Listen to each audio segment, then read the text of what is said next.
यस पाठमा तपाईले सामान्य रिटर्न दुरुपयोगका अवस्थाहरूको बारेमा सिक्नुहुनेछ र गलत रिटर्न आएमा सेलरहरूले कसरी प्रतिक्रिया दिन सक्छन् भन्ने कुरा बुझ्नुहुनेछ। कहिलेकाहीँ सेलरहरूले यस्तो रिटर्न प्राप्त गर्छन् जहाँ फिर्ता पठाइएको वस्तु मूल प्रोडक्टभन्दा फरक हुन्छ, क्षतिग्रस्त हुन्छ वा हराएको हुन्छ। यस्ता अवस्थाहरू अमेजनमा समय-समयमा देखिन्छन् र जब यस्तो हुन्छ, सेलरहरूले सही तरिकाले प्रतिक्रिया दिन जान्नु आवश्यक हुन्छ। रिटर्न सम्बन्धी समस्या आएमा क्षतिपूर्ति माग्न अमेजनले सेलरहरूलाई केही उपकरण उपलब्ध गराएको छ। तीमध्ये एक उपकरण हो सेफ्टी क्लेम सिस्टम। सेफ्टीको अर्थ हो सेलर एस्युरेन्स फर ई-कमर्स ट्रान्ज्याक्सन। यो सिस्टमले सेलरहरूलाई रिटर्न प्रक्रियाका क्रममा समस्या आएमा क्षतिपूर्ति माग्न अनुमति दिन्छ, विशेष गरी जब बायरलाई रिफन्ड दिइसकिएको हुन्छ र सेलरलाई त्यो रिफन्ड गलत भएको वा फिर्ता आएको वस्तु उचित अवस्थामा नभएको लाग्छ। अब म यसलाई स्पष्ट रूपमा बुझाउँछु। सेफ्टी क्लेम यस्तो अवस्थामा फाइल गर्न सकिन्छ जस्तै बायरबाट फरक वस्तु प्राप्त हुनु, वस्तु क्षतिग्रस्त अवस्थामा आउनु, खाली प्याकेज प्राप्त हुनु वा रिटर्न वस्तु नै प्राप्त नहुनु। यदि अमेजनले सामान्य रिटर्न नीतिको पालना नभए पनि बायरलाई रिफन्ड दिएको छ भने पनि यो लागू हुन सक्छ।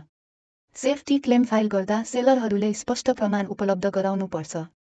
यसमा रिटर्न प्याकेजको फोटो, रिटर्न शिपिङ लेबलको फोटो र प्राप्त वस्तुको अवस्थाको फोटो समावेश हुन सक्छ।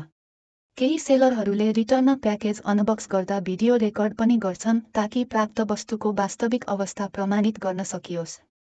यो कुरा बुझ्न धेरै महत्त्वपूर्ण छ। उचित डकुमेन्टेसनले क्लेम सही रूपमा समीक्षा हुने सम्भावना धेरै बढाउँछ। अब सेफ्टी क्लेम कसरी फाइल गर्ने भन्ने कुरा चरणबद्ध रूपमा हेरौँ। सबैभन्दा पहिले आफ्नो इमेल आइडी र पासवर्ड प्रयोग गरेर अमेजन सेलर सेन्ट्रलमा लगइन गर्नुहोस्। त्यसपछि स्क्रिनको माथिल्लो बायाँपट्टि देखिने 3 लाइनमा क्लिक गर्नुहोस्। त्यहाँबाट अर्डरमा जानुहोस् र म्यानेज सेफ्टी क्लेममा क्लिक गर्नुहोस्। त्यसपछि माथिल्लो दायाँपट्टि देखिने फाइल सेफ्टी क्लेममा क्लिक गर्नुहोस्। अब जुन अर्डरका लागि सेफ्टी क्लेम फाइल गर्न चाहनुहुन्छ त्यसको अर्डर आइडी यहाँ टाइप गर्नुहोस् र चेक एलिजिबिलिटीमा क्लिक गर्नुहोस्। यदि अर्डर सेफ्टी क्लेमका लागि योग्य छ भने वस्तु स्क्रिनमा देखिनेछ। यस चरणमा अमेजनले तपाईलाई 2 कुरा चयन गर्न भन्छ। पहिलो हो क्लेम रिजन र दोस्रो हो क्लेम सब रिजन। यी चयनहरूले रिटर्नमा कस्तो समस्या भएको थियो भन्ने कुरा अमेजनलाई बुझ्न सहयोग गर्छ। पहिलो क्लेम रिजन विकल्प हो I received damaged or used item. बायरले उही प्रोडक्ट फिर्ता पठाएको तर क्षतिग्रस्त प्रयोग गरिएको वा मूल अवस्थामा नभएको अवस्थामा यो विकल्प चयन गर्नुपर्छ। उदाहरणका लागि वस्तुमा स्क्रैच, डेन्ट, प्रयोगका चिन्ह वा अन्य शारीरिक क्षति हुन सक्छ। दोस्रो विकल्प हो I received different item or empty box. बायरले पूर्ण रूपमा फरक वस्तु, नक्कली प्रतिस्थापन वस्तु वा खाली प्याकेज फिर्ता पठाएमा यो चयन गर्नुपर्छ। धेरै सेलरहरूले यस्ता रिटर्न दुरुपयोगको सामना गर्छन् जहाँ मूल प्रोडक्ट नै फिर्ता हुँदैन। तेस्रो विकल्प हो I received item with missing parts, accessories or incorrect quantity.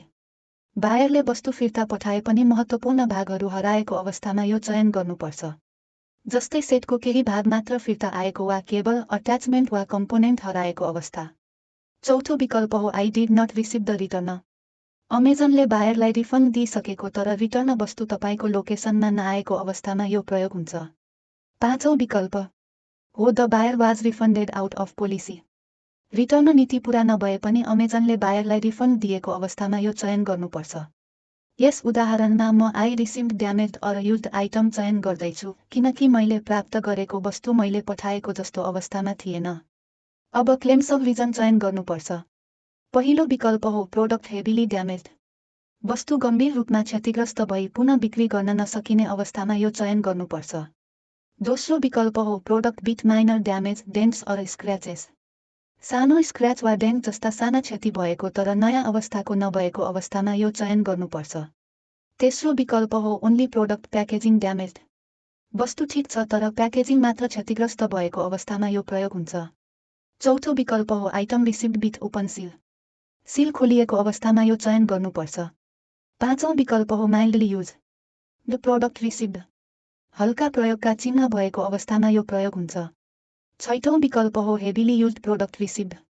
स्पष्ट रूपमा धेरै प्रयोग गरिएको अवस्थामा यो चयन गर्नुपर्छ। यस उदाहरणमा म product with minor damage, dents or scratches चयन गर्दैछु किनकि वस्तु पूर्ण रूपमा नष्ट भएको छैन तर नयाँ अवस्थामा पनि छैन। अब सपोर्टिङ फोटो अपलोड गर्नुपर्छ। Photograph of the return package with shipping label affixed भन्ने सेक्सनमा प्याकेज जस्तै प्राप्त भएको थियो त्यस्तै फोटो खिच्नुहोस्, सिपिङ लेबल स्पष्ट देखिनुपर्छ। अर्को section photograph of the contents of the रिटर्नमा प्राप्त वस्तुको फोटो अपलोड गर्नुहोस्। Serial number of the item भन्ने सेक्सनमा यदि प्रोडक्टमा सिरियल नम्बर छ भने प्रविष्ट गर्न सकिन्छ। त्यसपछि क्लेम फाइल गर्ने कारण छोटकरीमा लेख्नुहोस् र आई कन्फर्ममा क्लिक गरेर सबमिट सेफ्टी क्लेममा क्लिक गर्नुहोस्। अमेजनले प्राय 3 देखि 7 बिजनेस डेभित्र क्लेम समीक्षा गर्छ, तर केस अनुसार समय फरक हुन सक्छ। व्यावहारिक सुझावका रूपमा रिटर्न प्याकेज अनबक्स गर्दा भिडियो प्रमाण राख्नु धेरै उपयोगी हुन्छ। अनिवार्य होइन, तर बलियो प्रमाण दिन्छ। भिडियो प्रमाणले कहिलेकाहीँ क्लेम छिटो समाधान गर्न मद्दत गर्छ। यसका लागि म्यानेज सेफ्टी क्लेममा गई अन्डर इन्भेस्टिगेसन ट्याब खोल्नुहोस्, आफ्नो क्लेम चयन गरेर भ्यू मेसेजमा क्लिक गर्नुहोस्, अनबक्सिङ भिडियो प्रुफ लेखेर भिडियो अपलोड गर्नुहोस्। सेफ्टी क्लेम स्टेटस बक्समा तपाईँले रिफन्ड रकम हेर्न सक्नुहुन्छ। अप्रुभ भएपछि पेमेन्ट्स सेक्सनको ट्रान्ज्याक्सन भ्यूमा देखिन्छ र सामान्यतया 7 देखि 14 दिनभित्र रकम रिलिज हुन्छ। अमेजन एफबीए मार्फत फुलफिल गरिएका अर्डरका लागि रिइम्बर्समेन्ट अनुरोधहरू सामान्यतया एफबीए रिइम्बर्समेन्ट प्रक्रियाबाट ह्यान्डल हुन्छन्, सेफ्टी क्लेम सिस्टमबाट होइन। सरी सेफ्टी क्लेम उपकरणको मद्दतले सेलरहरूले क्षतिग्रस्त रिटर्न, मूल प्रोडक्ट हराएको, फरक वस्तु फिर्ता आएको, खाली बक्स रिटर्न वा गलत बायर रिफन्ड जस्ता अवस्थाहरूमा उचित प्रतिक्रिया दिन सक्छन्। यो सिस्टम रिटर्न प्रक्रियामा हुने दुरुपयोग वा अप्रत्याशित समस्याबाट सेलरलाई जोगाउनको लागि बनाइएको हो।